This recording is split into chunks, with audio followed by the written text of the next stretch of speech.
Fun fact, Donna Douglas, who played Ellie Mae Clampett, was a former Miss New Orleans and competed in the Miss America pageant in 1957. Her beauty and charm helped her land the iconic role, where she became beloved for her portrayal of the sweet and adventurous daughter of Jed Clampett. In addition to her acting career, Douglas was known for her love of animals, which was reflected in her character's affinity for critters on the show. This combination of beauty pageant experience and her down-to-earth personality made her a memorable part of the series. Come and listen to my story about a man named Jed. A poor mountaineer barely kept his family fed. And then one day he was shooting at some food, and up through the ground come a bubbling crude oil, that is, black gold, Texas tea. Well, the first thing you know, old Jed's a millionaire. The kinfolks said, Jed, move away from there. Said, California is the place you ought to be. So they loaded up the truck and they moved to Beverly Hills, that is, swimming pools, movie stars. The Beverly Hillbillies.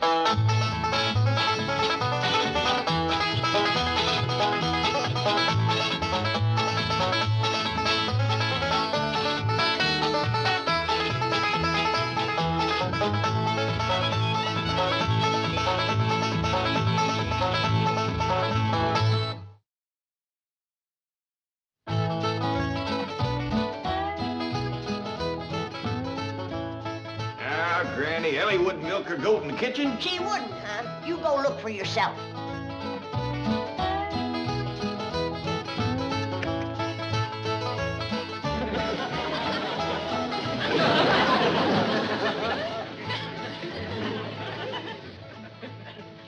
Well?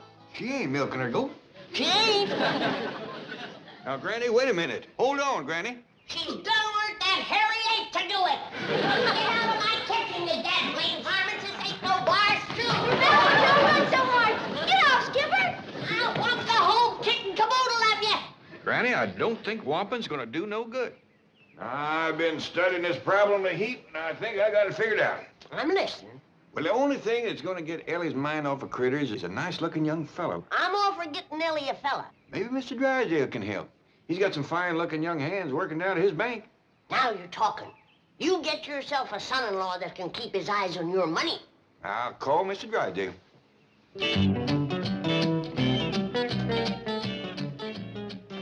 Progress report on Operation Boyfriend for Ellie Mae. Phase 1. Data cards of all male employees were withdrawn from personnel file and fed into bank's electronic computer to select those with the characteristics of an ideal husband. With incredible speed and accuracy, all were rejected. What? Phase 2. Personal interviews, conducted by yours truly, proved more effective.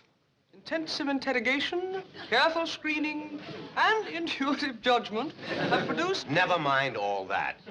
Jed Clampett is on his way down here to look over his prospective sons-in-law. Now, I want to look them over first. Where are they? He is waiting in my office. He? One man you found? Only one, whose qualifications make him worthy of the hand of Ellie Mae Clampett. Trustworthy, loyal, helpful, friendly... Oh, bring him in. He'll be an old man before I get to meet him.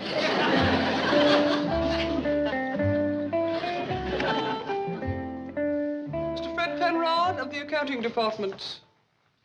Mr. Milburn Drysdale, president of the Commerce Bank and your esteemed employer. My boy, I've been looking forward to shaking your hand. I have great things in mind for you. Why, just last week, I was saying to my board of directors, keep your eyes on that up-and-coming young man, Rod Penfred. Fred Penrod. Exactly. I've been watching you ever since you started to work here.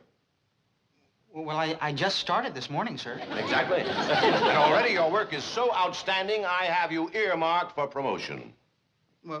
Well, to be very honest with you, sir, I haven't done any work yet. Exactly. And it's that very honesty that has brought you to my attention. Now, I'd like you to come to my house tonight for dinner and bring your wife. Mr. Drysdale, he isn't married.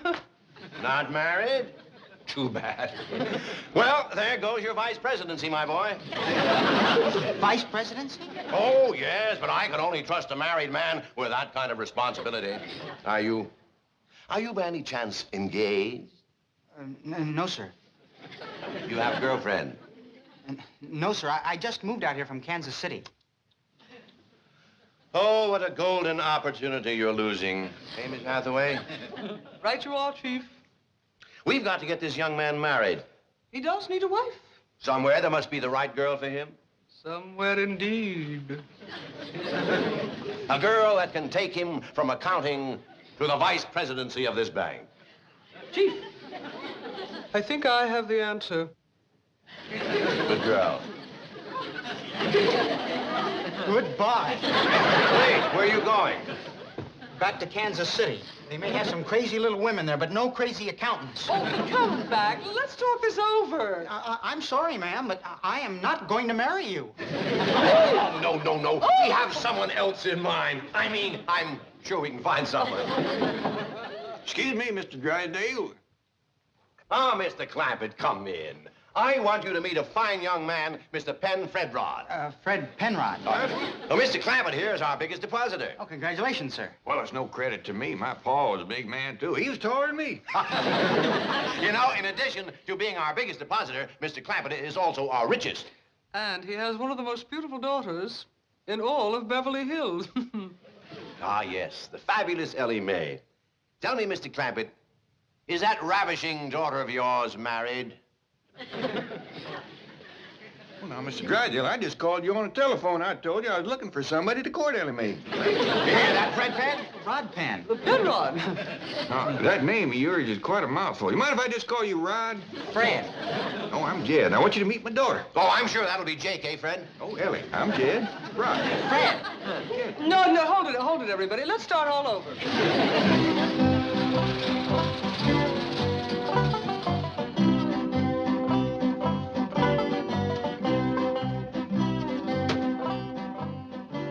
Hey, little pawpaw tree, you're gonna make me rich. Yes, sir. You're gonna help me dig up old Jed's money he's got buried around here somewhere. Leave quick! Yeah, I'm back again, Granny. You miss me? No, and I ain't gonna miss you now. Ellie Mae, fetch my shotgun. Oh, no, Granny, is that any way to behave to an old friend that just drove all the way out here from back home to bring you that pawpaw tree? That little pawpaw tree for me? Yes, it is, Granny. Where'd you steal it? You cute little old possum, you. If I didn't have my loving wife, Morty, back to home, I'd come a-courting you. Why, you lazy, good-for-nothing, ornery, low-down, thieving polecat. Dog, if you don't sweet-talk me better than my Morty. Here's Granny. Howdy, Mr. Ellie, darling, you must have heard your sweet little old granny wrong.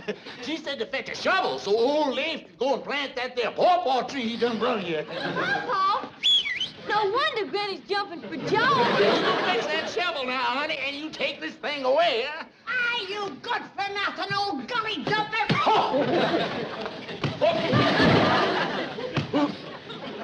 Granny, you sure do know how to make a man feel the hope.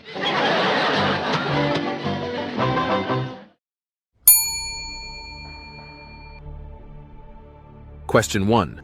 What lazy good-for-nothing is back to annoy the Clampetts? 1. Leaf Crick. 2. Mr. Bojangles. 3. The Cat in the Hat.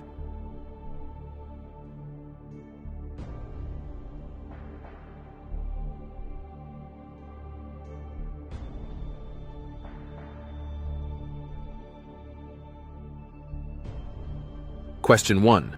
What lazy good-for-nothing is back to annoy the Clampetts? 1. Leaf Crick. 2. Mr. Bojangles. 3. The Cat in the Hat. The answer, Leaf Crick, is back to cause more trouble.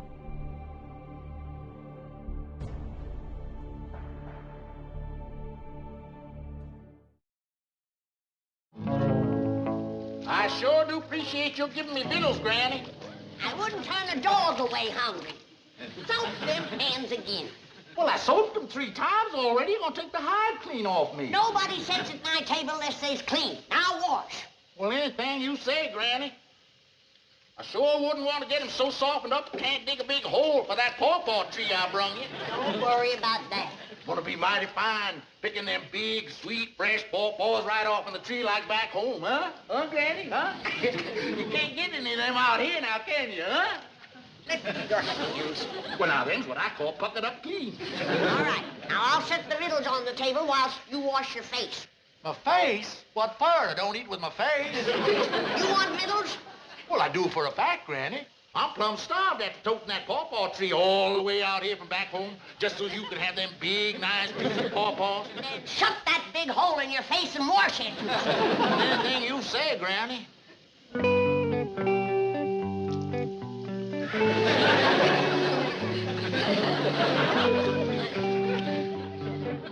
Ooh-wee, you got more victuals than Luke's General Store down in Sibley. Supposing I just help myself, then you won't have to put... Get out of here. Sit down. Well, anything you say, Granny. My, that ham sure does look good. Granny. Now, you make yourself a couple of ham sandwiches, and I'll be right back.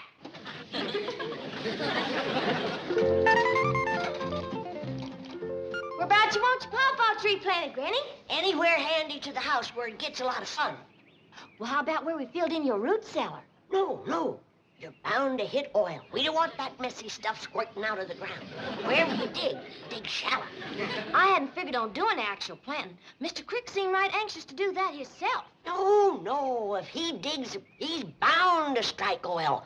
That man fetches nothing but bad luck with him. All right, Granny. Well, Skipper and me'll plant it. And hurry. The quicker that tree is in the ground, the quicker we'll be shed of that hairy victual vulture. Granny, you'll hurt his feelings. I'm talking about that hairy varmint sitting in the kitchen. The ugly one. Let's go, Skip. Make yourself a sandwich, or do you want me to?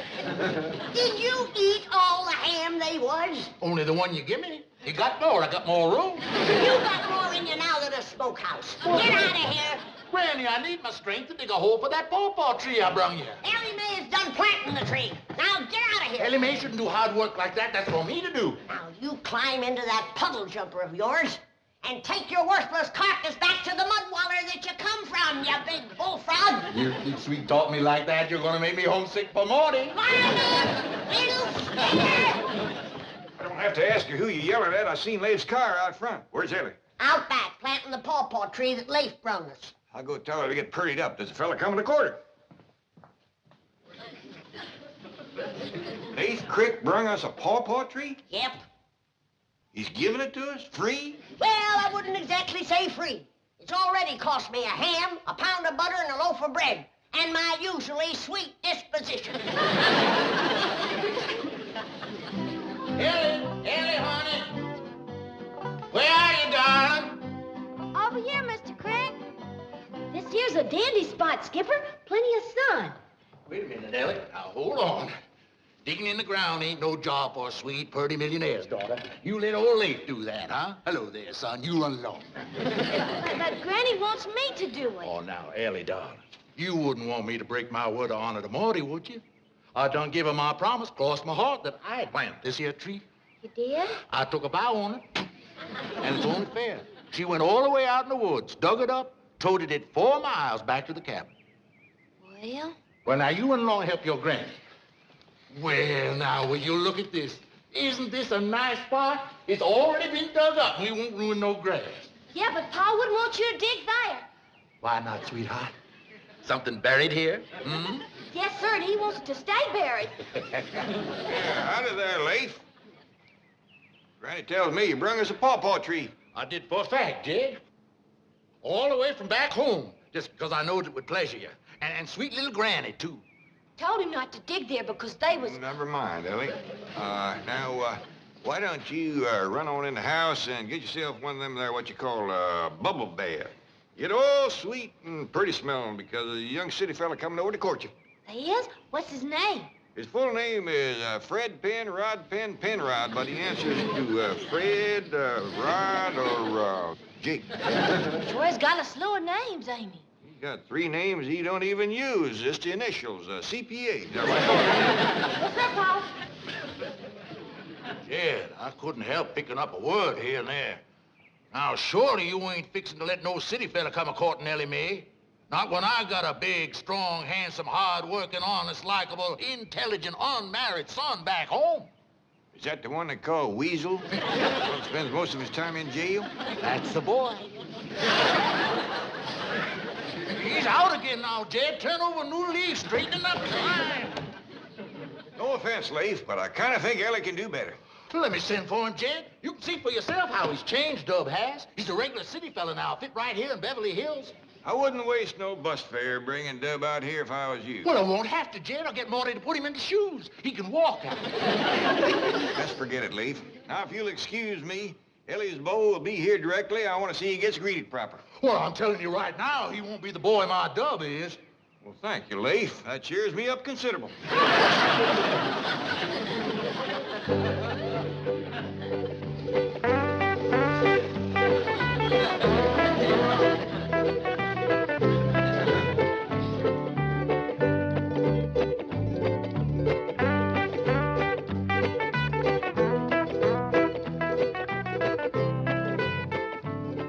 Well, howdy, howdy, howdy. You must be the young fella coming to court Ellie Mae, my twin sister. Twin sister?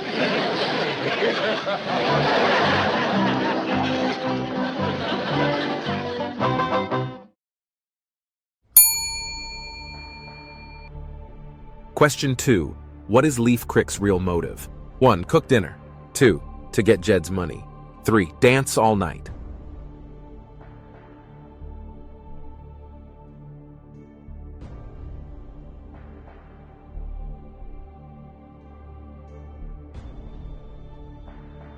Question 2. What is Leif Crick's real motive? 1. Cook dinner. 2. To get Jed's money. 3. Dance all night. The answer. As before, he's trying to get his hands on Jed's money.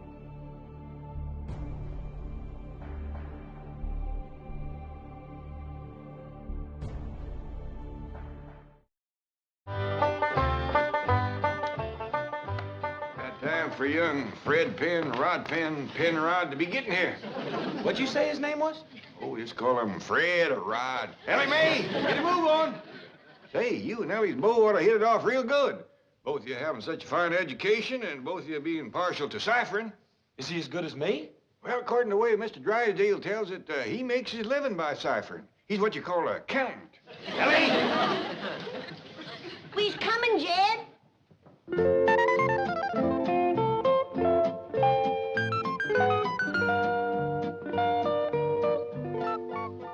Jethro, if you was a young city fella, wouldn't you just drop right to your knees and ask her to marry you? Yeah. Ellie Mae, you just about the prettiest thing the Lord ever put together. When that city boy looks at you, his eye's gonna bug right out of his head. You say that Ellie Mae is bigger than you? Well, no, I wouldn't exactly want to say bigger, just fatter is all. We used to be just alike as two peas in a pod. Ellie Mae took to eating more than I do. Hey, they sure don't put much candy in these here fancy boxes, do they? 3 pounds in that one. Good thing you didn't give it to Ellie. She wouldn't even bother to open it for that little dab of sweet. You know, I just remembered something. I should take my motor scooter in for service. It's overdue. Is that little thing what you ride? Yes, sir. It's very economical. You can't take my sister honeymooning on that. Why, she eats sandwiches bigger on this contraption. You're right. I'll come back when I can afford a truck. Something bigger. Little city boy, you running out on my sister?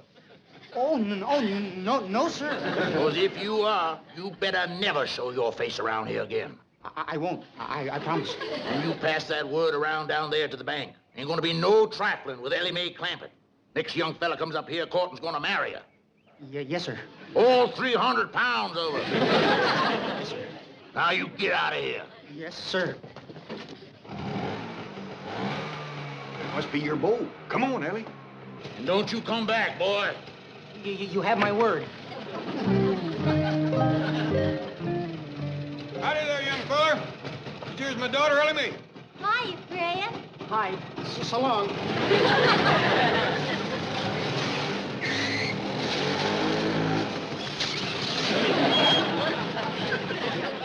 This girl is Ellie Mae? That's right.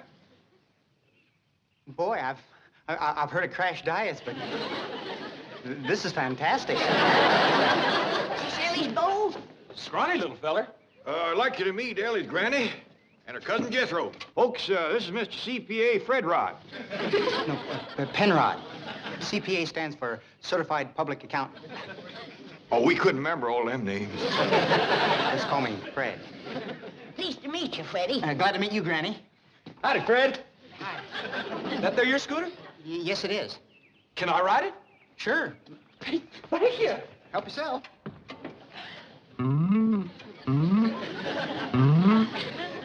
It pushes hard, but it sure do ride smooth.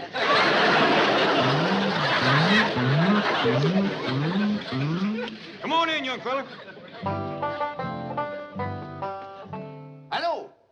Hello? Is this Luke's General Store over to Sibley? Is that you, Luke? Well, this is your old friend, Leif Crick. Now, hold on now, Luke. Don't go hanging up. I'm calling for Jed Clampett. Yeah. He wants you to send my boy Dub out to California right away. He is? Since when? Well, can't you get the sheriff to let him out? Now, you young folks go right on in the parlor and start getting acquainted. Granny and me will see you later. Yes, sir, Pa. Oh, Mr. Fred, I'd like to have a word with you. Yes, sir. Skipper, sure do hope you like that nice young fellow that's come to court me. Now, Granny, I reckon you'll be wanting to get the victuals ready. Not especially. Well, do it anyway. Shit, I don't. Now, I'd just like to say that my daughter Ellie ain't been courted much. She's what you might call innocent, sweet and innocent. I understand perfectly, Mr. Clampett. Thank you. Yes, sir. Hey, Fred, do you like to get hugged real hard? Boy, has your father lost touch with you. Yeah, I sure do like to get hugged real hard. I sure do. Sit down right there and close your eyes. Boy, I'm not going to miss those crazy little women back in Kansas City one bit.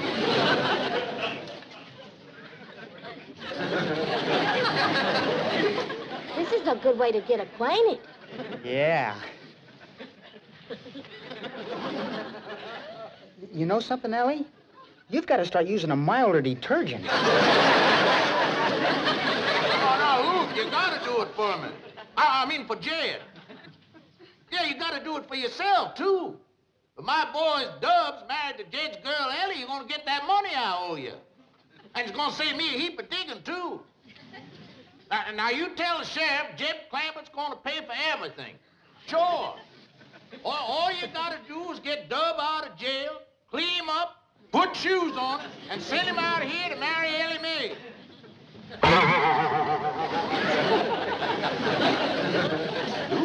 Did you hear some noise on the line? You quit varmint out!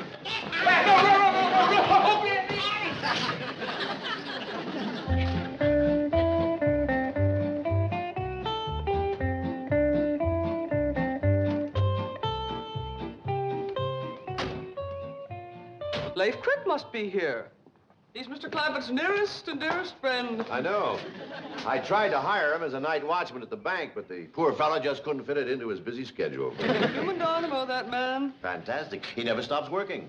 Another Jed Clampett. That's what he is. Yes. Well, let's see how young Redford's doing. Redpen. Rodbroom. Never mind. Let's see how he's doing. Oh, Mr. Crick, how nice to see you. Why, it's that pretty Miss Jane and that young Mr. Drysdale, the handsome banker. I like this man.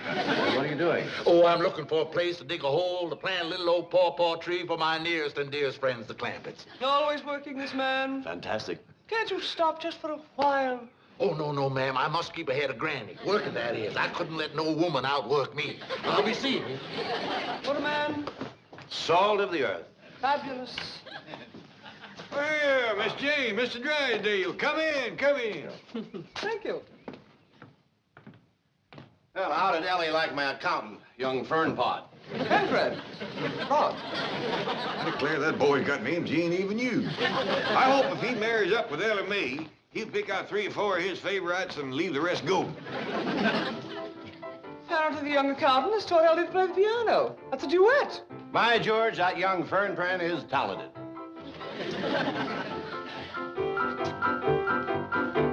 Who's playing the piano duet? He is.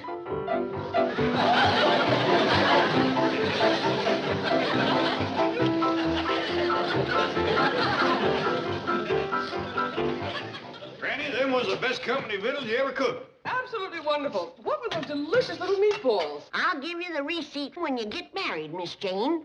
Them's my owl burgers, deep-fried in possum fat. Husband will never leave home with them on the table. I had a nice big smoked ham, too. But that lazy good-for-nothing Leif Crick ate the whole thing. Granny, I would hardly call Leif Crick lazy. He didn't stop digging long enough to come in and eat. Digging? Leif Crick. Whereabouts? Somewhere out and back, I suppose. He's planting you a pawpaw tree.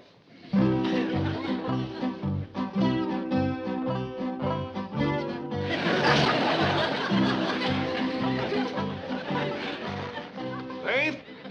Ain't that a kind of a deep hole for that little pawpaw tree? I gotta give the roots plenty of room, Jed.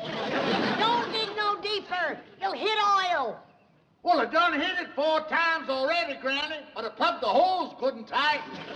Kid, I might have me a root cellar after all. Depends on how good he plugged up the oil. That's a lot of pressure to hold back.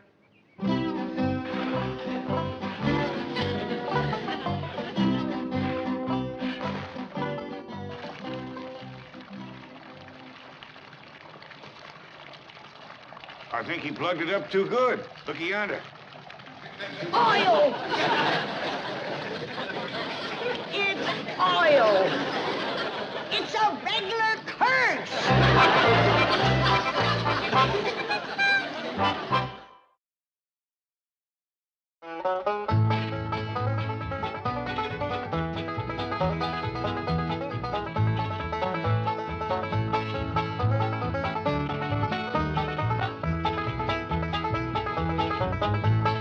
Now it's time to say goodbye to Jed and all his kin. And they would like to thank you folks for kindly dropping in. You're all invited back next week to this locality to have a heaping helping of their hospitality. Hillbilly, that is. Set a spell. Take your shoes off. Y'all come back now. Here. Question 3. Who does Leif Crick want to marry Ella May? 1. His son, Weasel Crick. 2. Mr. Drysdale. 3. The Cat in the Hat.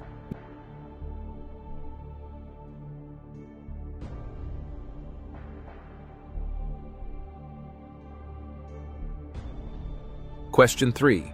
Who does Leif Crick want to marry Ella May? 1. His son, Weasel Crick. 2. Mr. Drysdale. 3. The Cat in the Hat. The answer, he's trying to get his son, Weasel Crick, to marry Ellie Mae so he can get Jed's money.